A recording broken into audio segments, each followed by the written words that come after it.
امام زمانہ کی سلامتی کے لیے بلند تر صلوات۔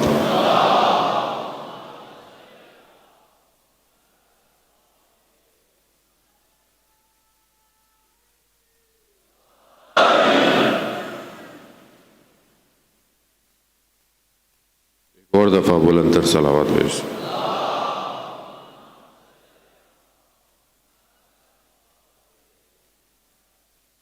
لا حول ولا قوة إلا بالله العلي العظيم۔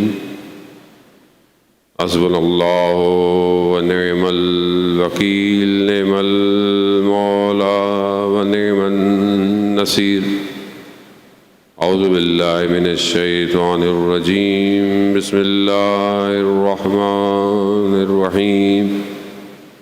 الحمد لله الذي يؤمن الخائفين وينجي الصالحين ويضع المستكبرين ويهلك ملوكا ويستخلف آخرين، والصلاة والسلام على رسول الثقلين محبوب رب المشرقين والمغربين جد الحسن والحسین نبینا سیدنا بالقاسم محمد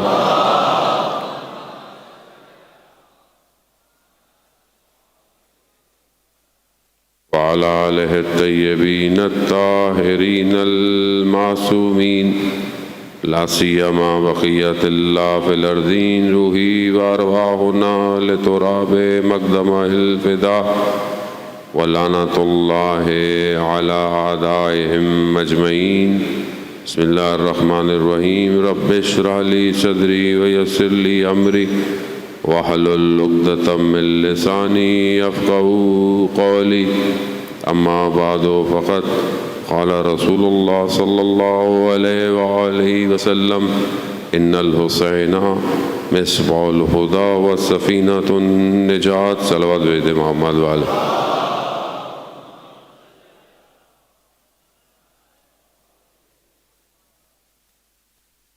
عزیزان محترم، ماہ محرم کا آغاز ہو چکا ہے۔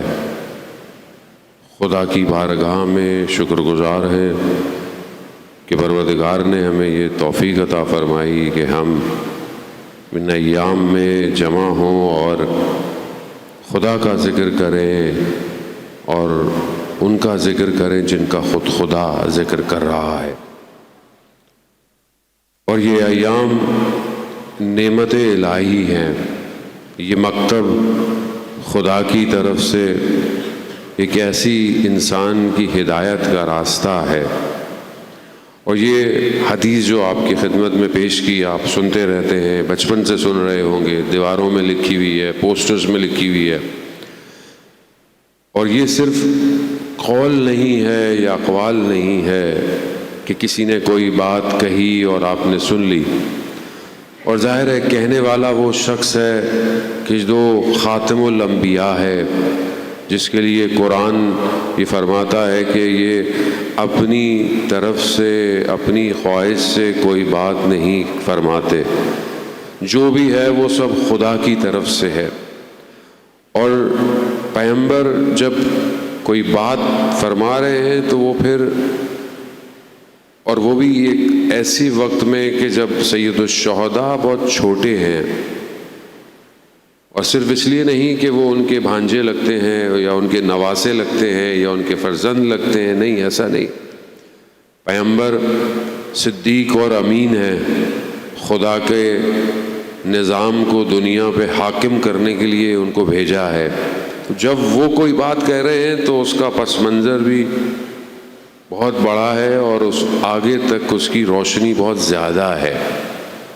آج آپ کے سامنے یہ حدیث اپنے الفاظ کا مصداق ہے کہ بے شک حسین ہدایت کا چراغ ہے اور نجات کی کشتی ہے، یعنی قیامت تک کے لیے اگر کہیں گمراہی ہوگی تو ہدایت حسین دے گا،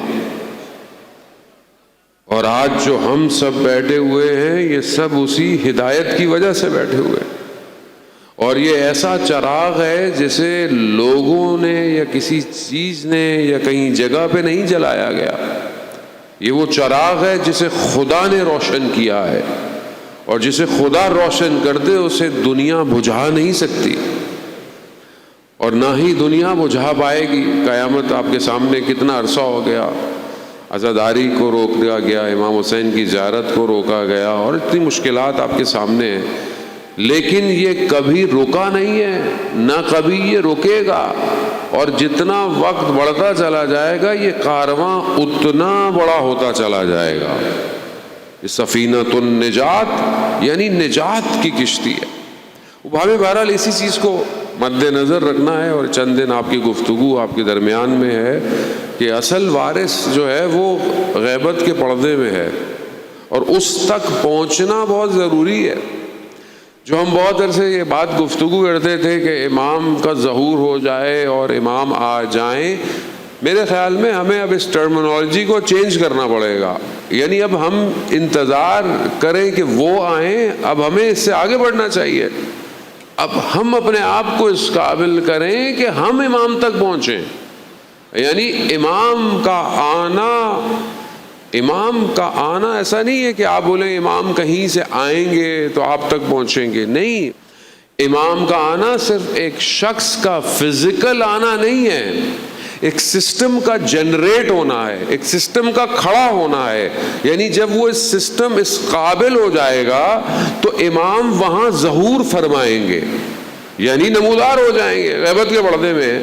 اور ابھی بھی اس سسٹم کو اس لیول تک پہنچانے میں امام خود مدد کر رہے ہیں. لیکن کس کی مدد کر رہے ہیں؟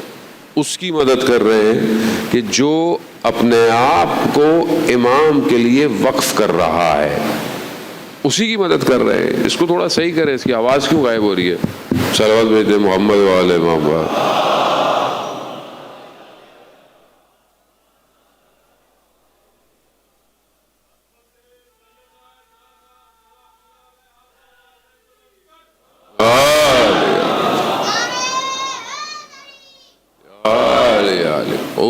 اذان محترم، یہ تھوڑی سی جو پرسپشن ہے سوسائٹی کی، یہ ہمیں چینج کرنے کی ضرورت ہے.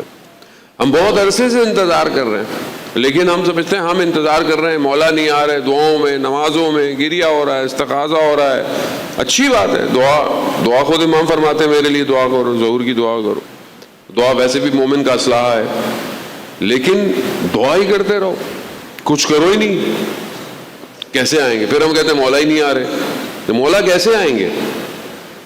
امام جب آئیں گے جب آپ اپنے آپ کو اتنا ایکوپڈ کر دیں گے، اپنے آپ کو اس قابل کر دیں گے کہ آپ امام کی حفاظت کر سکیں. اب آپ بولیں گے امام کو ہماری حفاظت کی ضرورت ہے.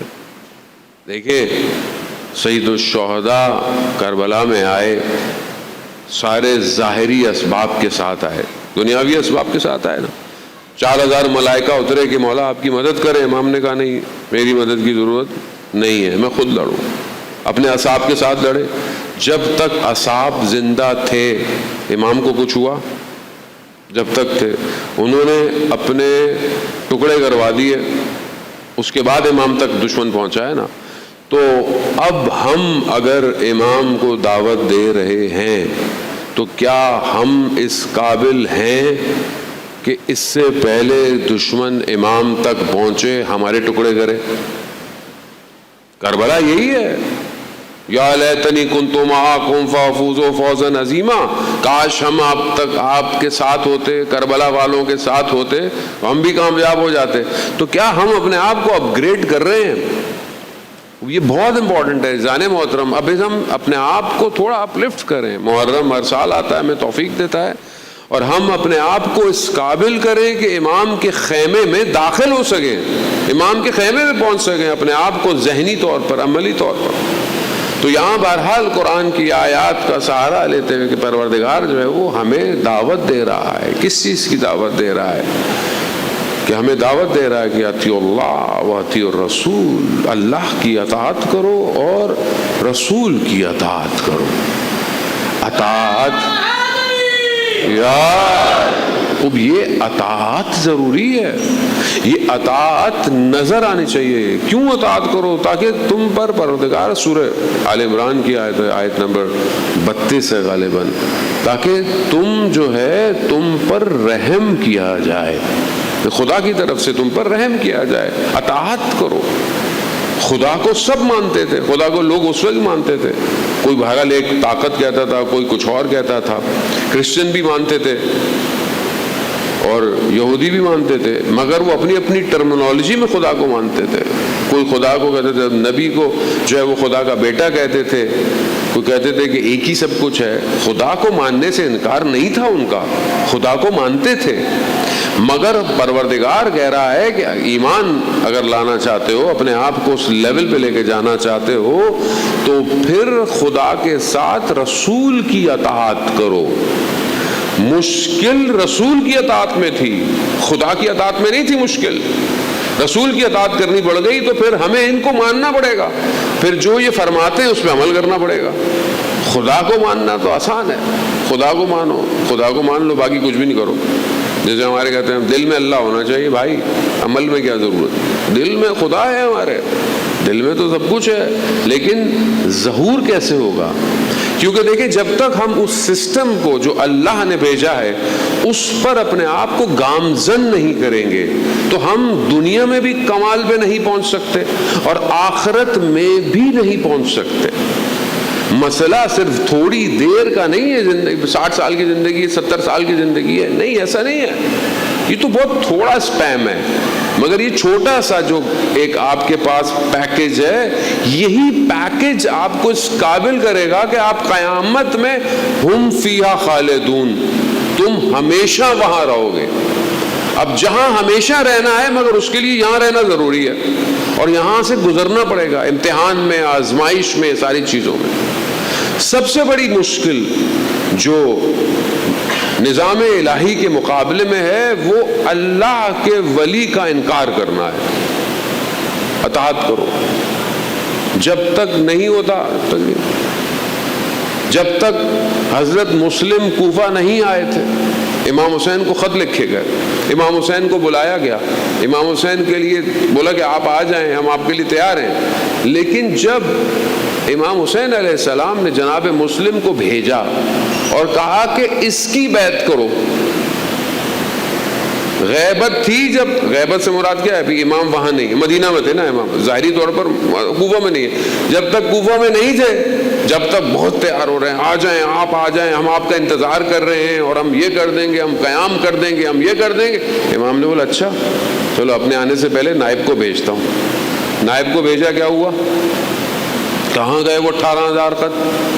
کہاں گیا وہ ہزاروں کا لشکر؟ کہاں گیا؟ یہ فیکٹرز بہت امپورٹنٹ ہیں. تاریخ صرف سن کر گزر جانے کا نام نہیں ہے. قرآن کے قصے احسن القصص ہیں، تاریخ کے واقعات عبرت ہے. امام آ جائیں، امام آ جائیں، مولا آ جائیں، الجل الجل، امام آ گئے. پھر امام ایسے نہیں آئیں گے. پہلے 11 امام آئے اور کتنے لوگوں نے ساتھ دیا.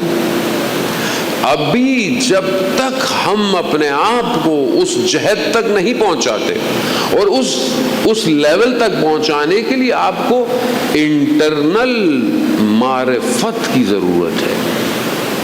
جس شخص کے لیے دنیا سب کچھ ہو، رشتے سب کچھ ہو، پوسٹ ڈیزگنیشن سب کچھ ہو، ظاہری مادیت چیزیں سب کچھ ہو، وہ امام تک نہیں پہنچ سکتا. اس کا یہ مطلب نہیں ہے کہ بس آپ بولیں کہ امام تک جانے کے لیے مجھے رہبانیت اختیار کرنی ہے، مجھے جو ہے وہ مطلب پہاڑوں پہ جانا ہے. نہیں، اسلام اس کو منع کرتا ہے. دیکھیں مسیحیت میں جو رہبانیت ہے وہ کیوں ہوئی؟ تاکہ ہم دور ہو جائیں معاشرے سے، تاکہ گناہ سے آلودہ نہ ہو سکے. کہ معاشرے میں ظاہر ہے انسان جب انٹیکٹ کرتا ہے تو غلطی بھی کرتا ہے، کوتاہی بھی کرتا ہے، لیکن جب معاشرے میں نہیں ہوگا تو گناہ نہیں کرے گا، غلطی نہیں کرے گا. تو انہوں نے رہبانیت اختیار کر لی، یعنی معاشرے سے کٹ جاؤ، دور ہو جاؤ، تاکہ وجود گناہ سے آلودہ نہ ہو. آلودہ نہ ہو. لیکن بدعت تھی، کیونکہ دین یہ نہیں ہے. پیغمبر کے دور کے اندر بھی کچھ لوگ جب قرآن کی آیات کو سنا کہ جن کا تعلق جہنم کی آگ سے تھا، گھبرا گئے اور نکل گئے شہر سے باہر۔ جب ان کو پتہ چلا تو انہوں نے کہا کہ ان کو بلاؤ، اور انہوں نے کہا کہ اچھا یہ دین نہیں ہے، اگر دین یہ ہوتا تو سب سے پہلے پیغمبر ایسا کرتے، مگر وہ تو نارمل زندگی گزار رہے ہیں، ائمہ نارمل زندگی گزار رہے ہیں۔ تو اس کا مطلب کیا ہے؟ فارمولا کیا ہے کہ دین وہی ہے جو شریعت محمدی ہے صلی اللہ علیہ وآلہ وسلم، صلی اللہ دین یہی ہے، دین باہر نہیں ہے اس سے۔ کوئی بولے جی ہمارا یہ سٹائل ہے، ہمارا وہ ہے، فلانے بڑے پیر صاحب ہیں، بڑے بزرگ ہیں، کرتے کیا ہیں، کیا کرتے ہیں کیا نہیں کرتے، کچھ نہیں۔ دین نہیں ہے یہ، دین وہی ہے جو مطلب معاشرے کے اندر ہے، معاشرہ سازی دین ہے، اجتماعیت دین ہے۔ اب گناہ سے آلودگی بچانی ہے تو گناہ سے آلودگی کیسے بچائی جائے؟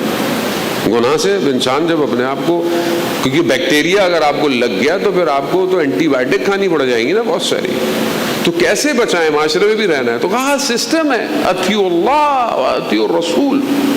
وہ دوسری آیت ہے جس میں یہ آل عمران کی دوسری آیت ہے کہ یہاں پر خدا کہہ رہا ہے وہ اطیعوا اللہ اطیعوا الرسول اولو الامر منکم، وہ دوسری آیت ہے، وہ سورہ مائدہ کی۔ اطاعت کرو، اطاعت تمہارے وجود میں نظر آنی چاہیے۔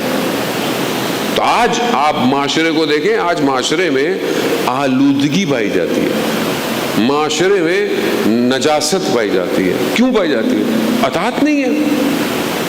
قال رسول اللہ کتنا ہے ہماری زندگی میں؟ آپ مجھے بتائیں، کتنی زندگی میں کتنا ہم اپنے پیغمبر کو یاد کرتے ہیں؟ کتنا ہے ہماری 24 گھنٹے کی لائف میں کتنی سنتیں ہیں، کتنی سنتیں؟ یہ تو سید الشہداء کا کرم ہے کہ جو ہم یہاں بیٹھے ہوئے ہیں، ورنہ دنیا کی کسی مکتب میں یہ نہیں ہے، کسی مکتب میں نہیں، اور کوئی امام حسین جیسا کریم ہے بھی نہیں جو بغیر یہ دیکھے کہ تم نے پورا سال میں کیا کیا اس کے باوجود مجلس میں بلا لیتے ہیں۔ میں اپنی بات کر رہا ہوں، آپ مجھ سے بہتر ہیں، مجھے توفیق مل رہی ہے کہ میں آپ کے درمیان میں خود ان کا کرم ہے جانے۔ تو یہ اطاعت انسان کو بچا سکتی ہے، اور کبھی بھی شیطان نہیں چاہے گا کہ اللہ کے ولی کی اطاعت کی جائے، وہ دور دور آپ کو رکھے گا۔ اور یہی حضرت مسلم کو جب بھیجا تو حضرت مسلم کے مقابلے میں کیا آیا؟ دنیا، خوف، دنیا پرستی، سونا، یہی چیزیں تھیں نا۔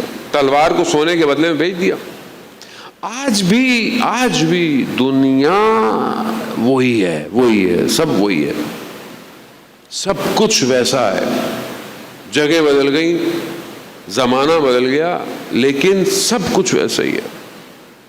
آج بھی دنیا ہے، آج بھی انسان کا اپنا ریلیکس موڈ ہے جس کو وہ چھوڑنا نہیں چاہتا۔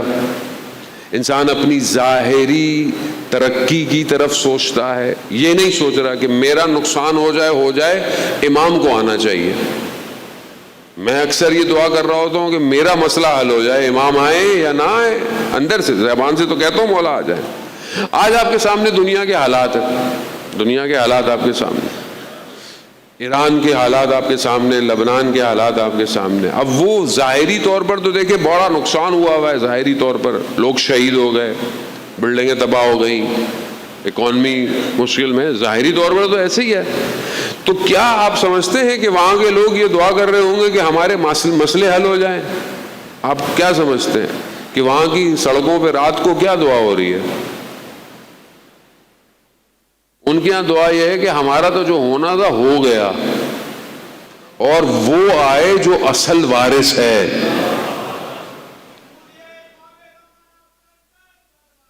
اللہم صلی علی محمد وآل محمد۔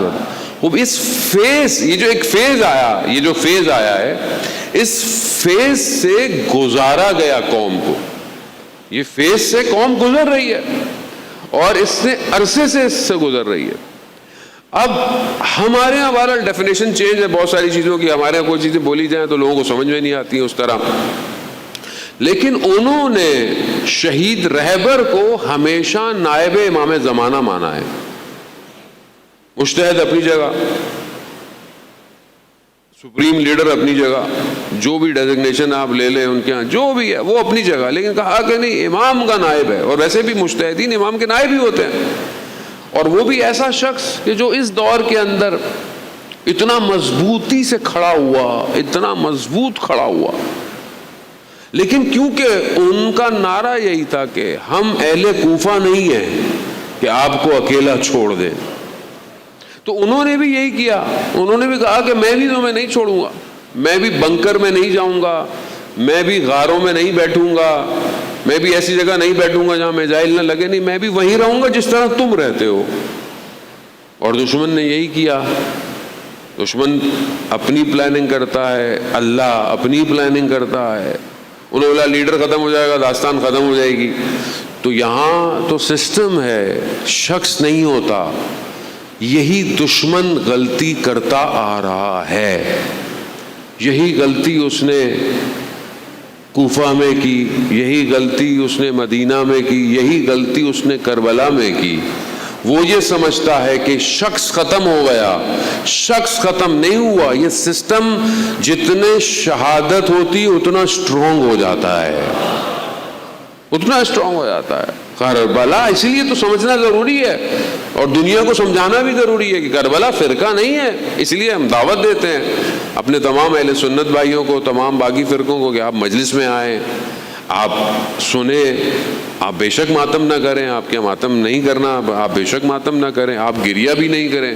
گریہ بھی ہو سکتا ہے آپ کے یہاں بدعت ہو، آپ مگر اس مجلس میں آئیں. اس مجلس میں آ کر دیکھیں کہ سید الشہداء نے کیا کیا 61 ہجری کے اندر، اور کیا چیز امپورٹنٹ ہے. کیونکہ سید الشہداء امام علی مقام سب کے ہیں. امام حسین یجمعنا، امام حسین جوڑتے ہیں سب کو. امام حسین کے ہاں کوئی ڈیویژنز نہیں ہے. اور یہی وجہ ہے کہ آنے والا امام جب خانہ کعبہ کی دیوار سے ٹیک لگائیں گے تو کیا کہیں گے کہ اے دنیا کے لوگوں، میں حسین کا فرزند ہوں. امام حسین کو پہچانے. یہاں پر یہی چیز ہے کہ یہ ختم کرتے ایک کو سسٹم بڑھتا چلا جاتا ہے. کیوں؟ کیونکہ اطاعت کر رہے ہیں. اطاعت، اللہم صلی علی محمد وعلی.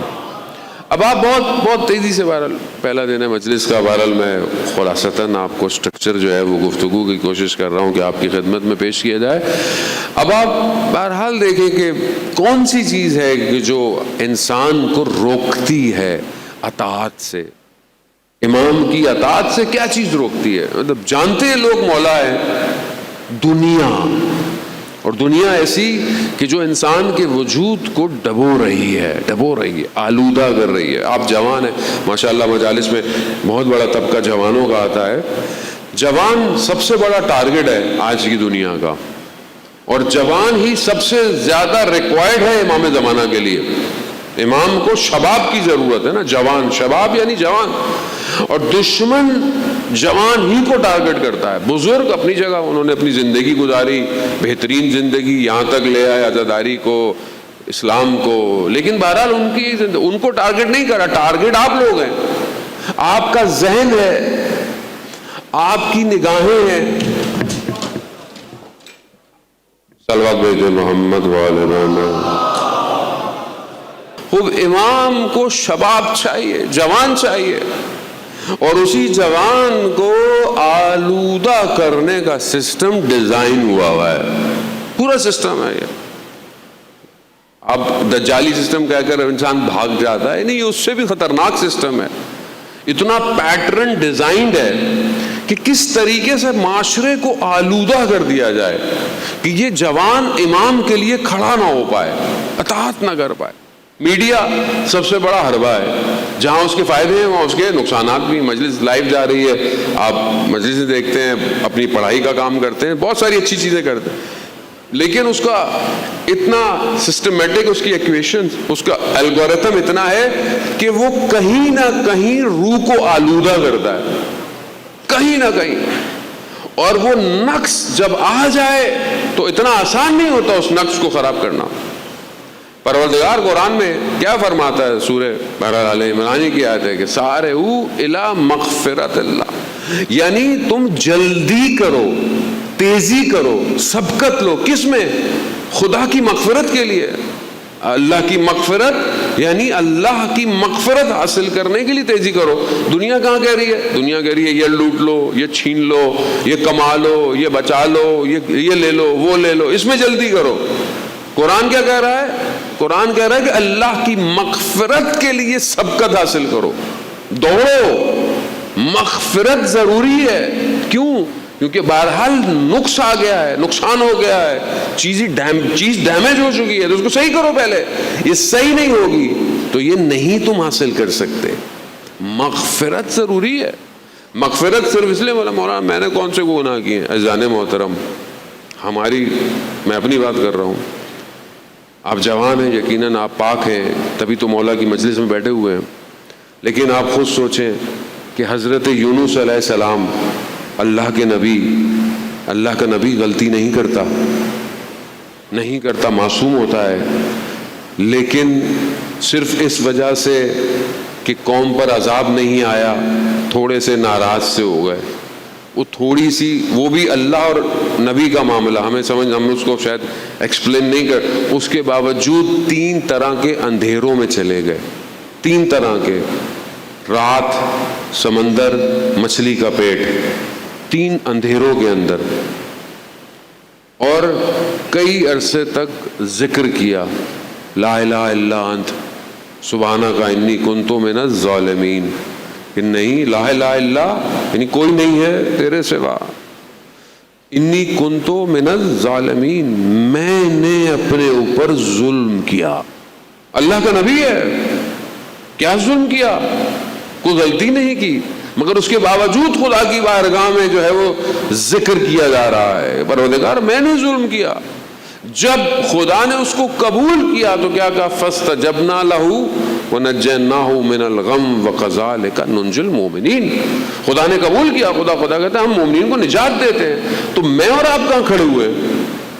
تو اللہ کا نبی ہے، میں اور آپ کیا کریں؟ میں اور آپ صبح شام، میں اپنی بات کر رہا ہوں، آپ نہیں، کتنی غلطیاں کرتے ہیں، کتنی کوتاہیاں ہوتی ہیں، تو کیا میں سبقت لے رہا ہوں؟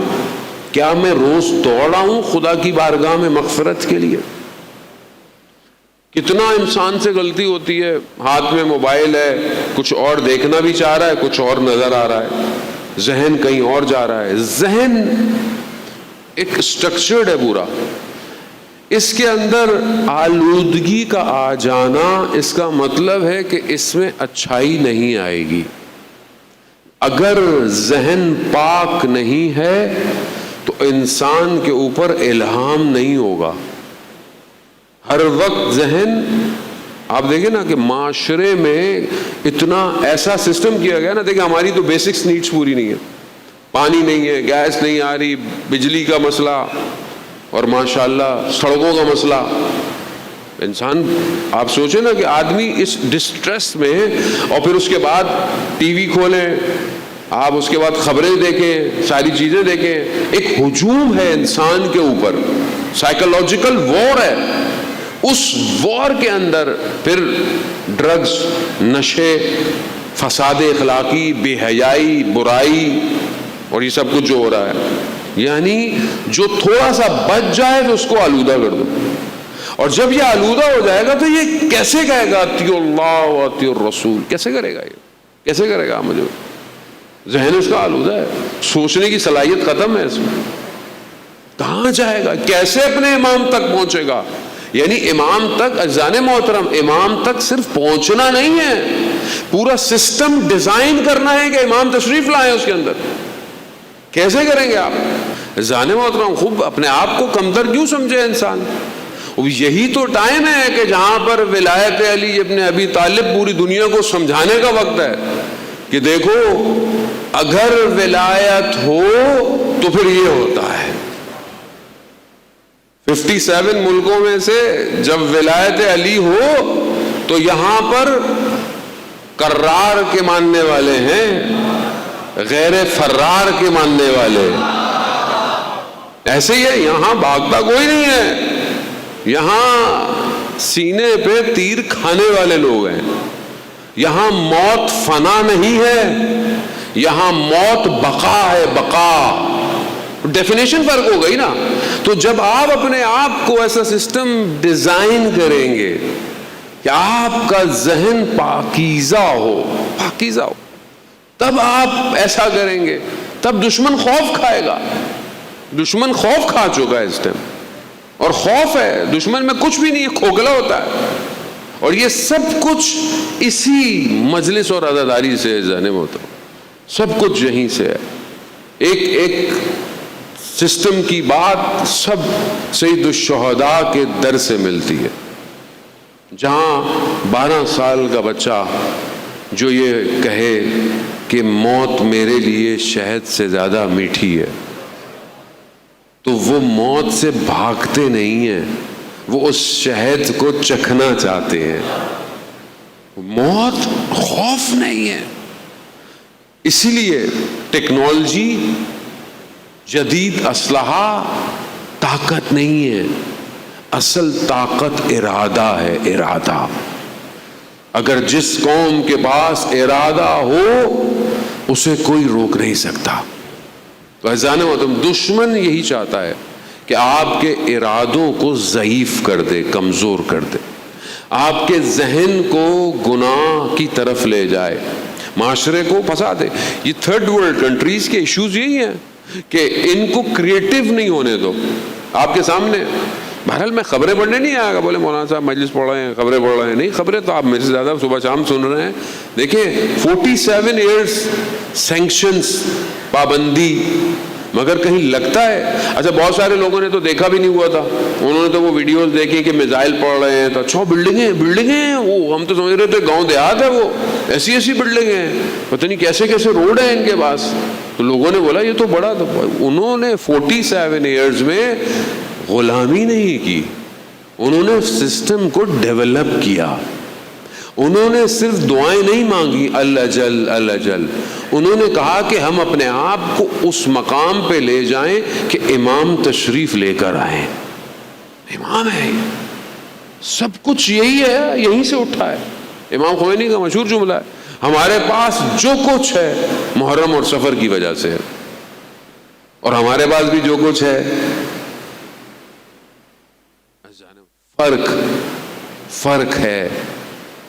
فرق ہے کہ مکتب کو اطاعت کرنی ہے یا صرف دکھانا ہے.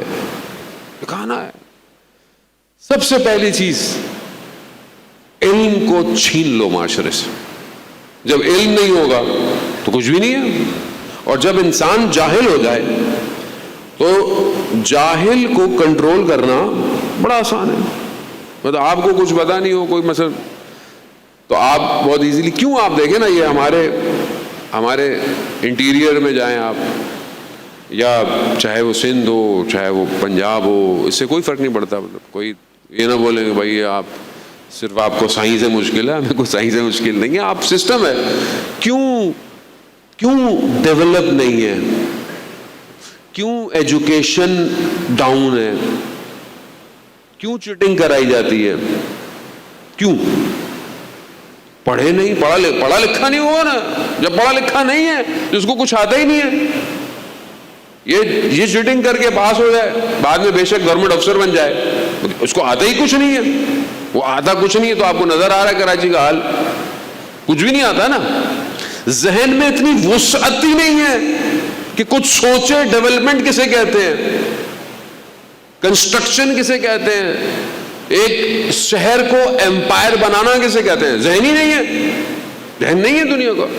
کیوں ہے؟ جاہل رکھو تاکہ حکومت کی جائے.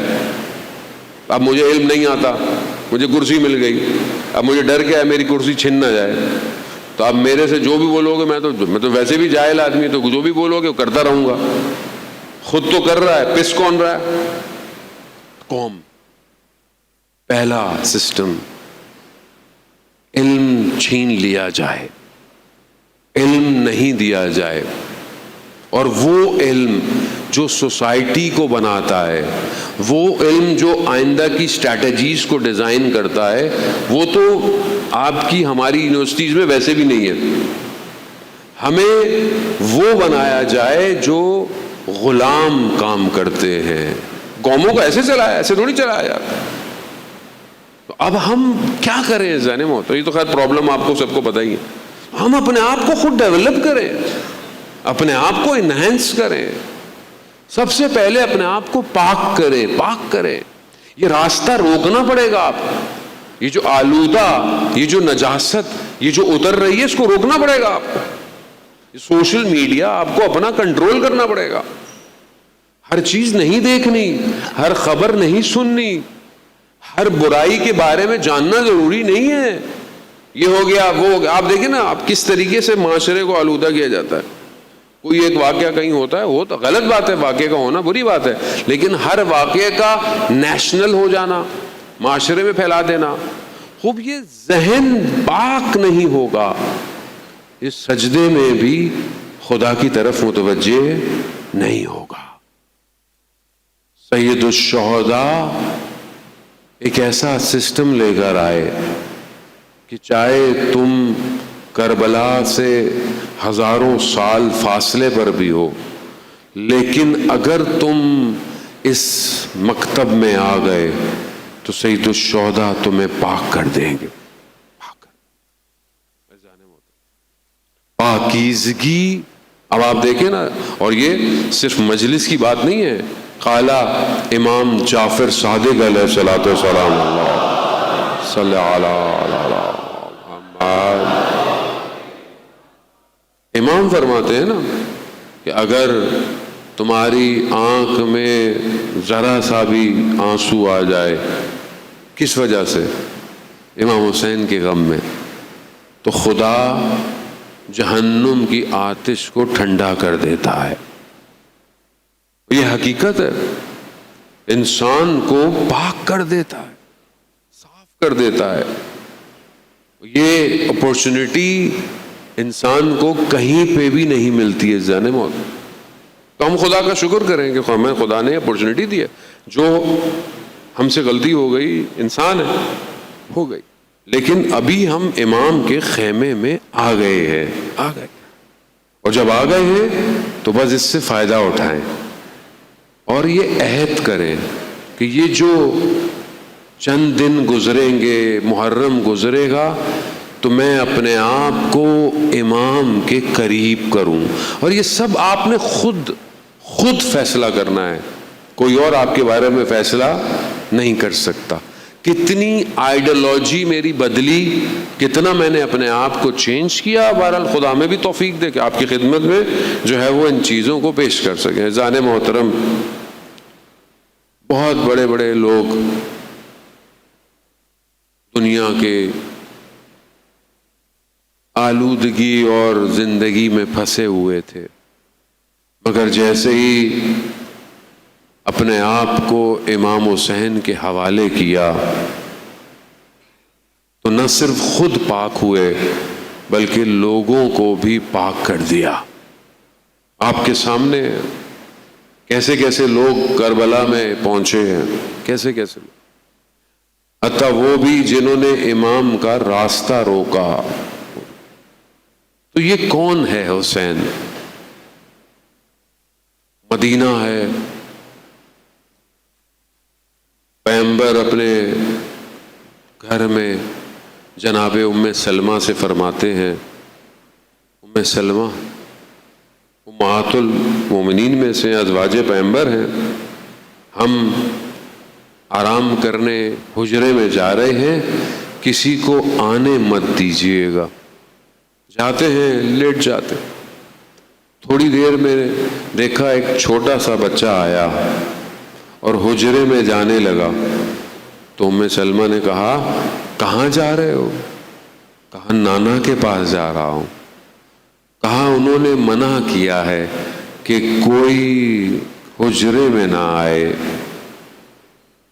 تو وہ بچہ کہتا ہے ہمیں بھی منع کیا ہے، یعنی حسین کو بھی نانا نے منع کیا ہے؟ کہا ہاں سب کو منع کیا ہے۔ یہ سننا تھا۔ امام حسین پلٹے، جانے لگے، اچانک سے دیکھا کہ پیغمبر حجرے میں سے آواز آئی، ام سلمہ آپ نے حسین کو بھیج دیا، بلائیے۔ ام سلمہ دوڑتی بھی گئی، حسین نانا بلا رہے ہیں۔ کہا آپ نے تو کہا تھا کہ نانا نے منع کیا ہے۔ کہا نہیں، آپ کو منع نہیں کر سکتے۔ کہتے ہیں امام حجرے میں گئے، ام سلمہ اس روایت کو بیان کرتی ہیں کہ کچھ دیر بعد میں نے دیکھا کہ اندر سے رونے کی آوازیں آ رہی ہیں، گریہ کی آوازیں آ رہی ہیں۔ ہاں عزاداران محترم، ماہ محرم ہے۔ ماہ محرم عام مہینہ نہیں ہے، یہ وہ ایام ہیں کہ جس کے لیے امام رضا ارشاد فرماتے تھے یبن شبیب، اے شبیب محرم کے ایام آ گئے۔ اور خود وہ شبیب کہتا ہے میں نے امام کو مسکراتے نہیں دیکھا کبھی۔ سیاہ شال ان کی گردن میں رہتی تھی۔ اب اس درد کو دیکھیں، اس درد کو محسوس کرنا پڑے گا۔ وہ کہ آپ کی مصروفیت ہے، وہ کہ آپ کی زندگی ہے، لیکن یہ درد بہت ضروری ہے۔ اس درد کو جتنا محسوس کریں گے اتنا آپ آگے بڑھیں گے۔ یہ سب کربلا ہی سے تو ہے، اور کہاں سے ہے؟ آپ کے سامنے ہر روز شہادتیں، آپ بچوں کی تصویریں دیکھتے ہوں گے، کتنے بچے شہید ہو گئے، کتنے جوان شہید ہو گئے، مگر کس چیز نے ان کو سکون دیا؟ کربلا سکون دے رہا ہے۔ وہ میناب کی بیٹیاں جو چھوٹی چھوٹی بچیاں تھیں، جنہوں نے ابھی نئے نئے روزے رکھنا شروع کیے تھے، جن کے کتابوں کے صفحے پھٹے ہوئے ملے، جن کے وجود کے ٹکڑے خاک میں مل چکے تھے، کس وجہ سے؟ کربلا۔ جو کربلا کے مکتب میں امام اور امام کی اولاد کے لیے روتا ہے، اسے اپنی زندگی گزارنا مشکل نہیں لگتا۔ جناب ام سلمہ نے بعد میں پوچھا یا رسول اللہ آپ کیوں گریہ کر رہے تھے، کیوں رو رہے تھے؟ کہا کہ حضرت جبرائیل تشریف لائے اور مجھے انہوں نے واقعہ کربلا بتایا اور کہا کہ یہ آپ کا نواسہ 3 دن کا پیاسا ہوگا اور دشت کربلا میں شہید کر دیا جائے گا۔ اور کہا پھر ان کے ہاتھ میں، پیغمبر کے ہاتھ میں کہتے ہیں مٹی تھی۔ کہا یہ کیا ہے؟ کہا یہ کربلا کی مٹی ہے۔ ام سلمہ اسے سنبھال کے رکھنا اور دیکھتی رہنا، جب یہ مٹی خون میں رنگ ہو جائے سمجھ لینا حسین مارے گئے۔ بس وہ دن تھا اور دن گزر گیا۔ امام حسین ام سلمہ کی خدمت میں آئے، نانی جان ہم جا رہے ہیں۔ کہا کہاں جا رہے ہو؟ کہا عراق جا رہے ہیں۔ کہا عراق نہ جاؤ، ہر جگہ چلے جاؤ۔ کہا رسول خدا نے کہا تھا عراق میں آپ شہید ہوں گے۔ کہتے ہیں امام حسین نے جناب ام سلمہ کو کچھ دکھایا تو انہوں نے دیکھا، کہا یہ تو بڑا بھیانک منظر نظر آ رہا ہے۔ کہا ہاں نانی جان یہ وہی جگہ ہے جہاں ہم مارے جائیں گے۔ بس کہتے ہیں کہ امام نے بھی وہاں سے کچھ مٹی اٹھائی اور جناب ام سلمہ کو دے دی اور کہا یہ بھی یاد رکھیے گا، ہاں عزاداران محترم میں نہیں جانتا کہ روز عاشوراء جب آئی ہوگی اور پھر وہ جو خاک رنگ میں بدل گئی ہوگی جناب ام سلمہ کی کیا کیفیت ہوگی۔ ہاں مگر اتنا ضرور ہے عزاداران محترم، وہ حسین کہ جس کی ماں نے چکیاں پیس کے پالا ہو، وہ حسین کہ جس کی ماں دیواروں کے سہاروں سے چلتی ہو، وہ حسین، وہ حسین، وہ حسین جس نے یہ دیکھا ہو کہ آج ماں نے ہمیں نہلایا ہے، بالوں کو سنوارا ہے، ہاتھوں سے روٹیاں بنائی ہیں۔ اولاد کے لیے بڑا ہوتا ہے نا، خدا تمام بیماروں کو شفا دے۔ بہت لوگ مریض ہیں، آپ کے آنکھوں میں آنسو ہیں، ان تمام مریضوں کے لیے، کینسر کے مریضوں کے لیے، ان ماؤں کے لیے جو مریض ہیں ان کے لیے دعا کریں۔ اولاد کے لیے تو سب سے بہتر یہ ہوتا ہے نا کہ ماں بہتر ہو گئی ہے۔ اور اس دن جناب سیدہ کے بچوں نے بھی یہی سوچا ہوگا کہ اب ماں ہماری ٹھیک ہو گئی ہیں، صحت مند ہو گئی ہیں، لیکن انہیں کیا پتا تھا یہ آخری دن ہے ہماری ماں کا۔ عزاداران محترم، مدینہ اور رات کی تاریکی اور ایسا گریا کہ جب غسل کفن دے دیا بچوں نے آ کر ماں کو لپٹ گئے، امام حسین نہیں آئے۔ بیان یہی کرتے ہیں کہ امام حسین اپنی ماں کے بدن پہ کہا جب تک میری ماں مجھے بلائے گی نہیں میں قربان جاؤں۔ یا حسین، یا حسین، کیا محبت ہے، قربان جاؤں۔ کیسے نہ ہو وہ ماں جو خود حسین سے یہ کہے میرے بیٹے میں جنت میں نہیں جاؤں گی جب تک ایک ایک عزادار بہشت میں نہ چلا جائے۔ ہاتھ کے بند، کفن کے بند ٹوٹے، ہاتھ بلند ہوئے، امام حسین اپنی ماں کے بدن پر آئے اور کہتے ہیں وہ گریہ کیا کہ عرش سے آواز آئی علی بچوں کو ہٹا لو کہیں کوہرام نہ مچ جائے۔ یا امیر المومنین، یہ تو مدینہ ہے، مدینہ ہے، آپ کا گھر ہے اور کوہرام مچ جائے گا۔ لا یومو کا عبداللہ، اے میرے مولا آپ کربلا میں ہوتے، آپ کا فرزند تلواروں، نیزوں، پتھروں کی زد کے اندر ہے اور ایک ننھی سی بچی دوڑتی ہوئی آ رہی ہے اور یہ کہتی ہوگی نہ مارو میرے بابا کو، لیکن کوئی کوہرام نہ مچا، کوئی شور نہ ہوا، بلکہ اس بچی کو تازیانوں اور تماشوں سے دور کر دیا۔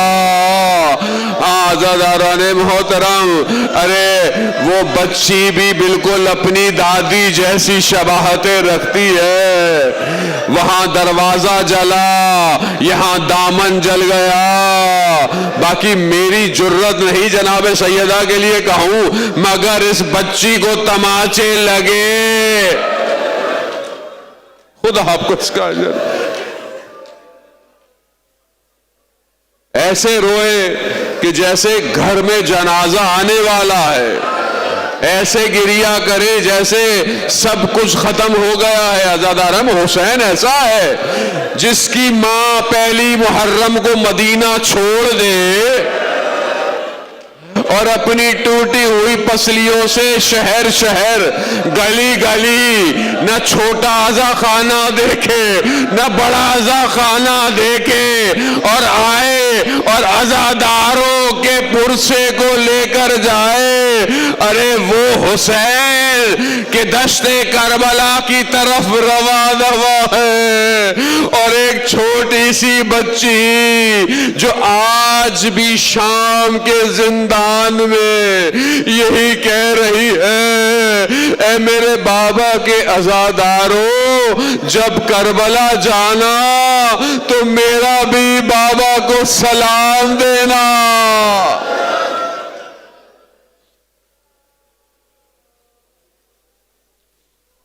الا لعنت اللہ علی القوم الظالمین وسیعلم الذین ظلموا ای منقلب ینقلبون. پروردگار امام زمانہ کے ظہور میں تعجیل عطا فرما, ہمیں ان کے ناصروں ان کے مددگاروں میں شمار فرما, حاضرین کی تمام جائز خواہشات کو پورا فرما, جو لوگ مریض ہیں مورد نظر پروردگار انہیں شفائے کاملہ عطا فرما. جہاں بھی مقاومت کی جنگیں لڑی جا رہی ہیں, ایران ہو, یمن ہو, لبنان ہو, عراق ہو, پروردگار ان سب کی حفاظت فرما. پاکستان کو عزت اور استحکام عطا فرما, پاکستان کے دشمنوں کو نیست اور نابود فرما. مجلس ماتم عزاداری جلوس جہاں ان کی حفاظت فرما, علماء اکرام مراجع اکرام کی حفاظت فرما. رہبر معظم سید مجتبیٰ خامنائی کو طول عمر اور سلامتی عطا فرما. پروردگار ہمیں اور ہمارے امام کو ہم سے راضی فرما. اللہم ارزقنا زیارت الحسین فی الدنیا و شفاعتہ فی الآخرہ. صلوات بھیجے محمد وآلہ.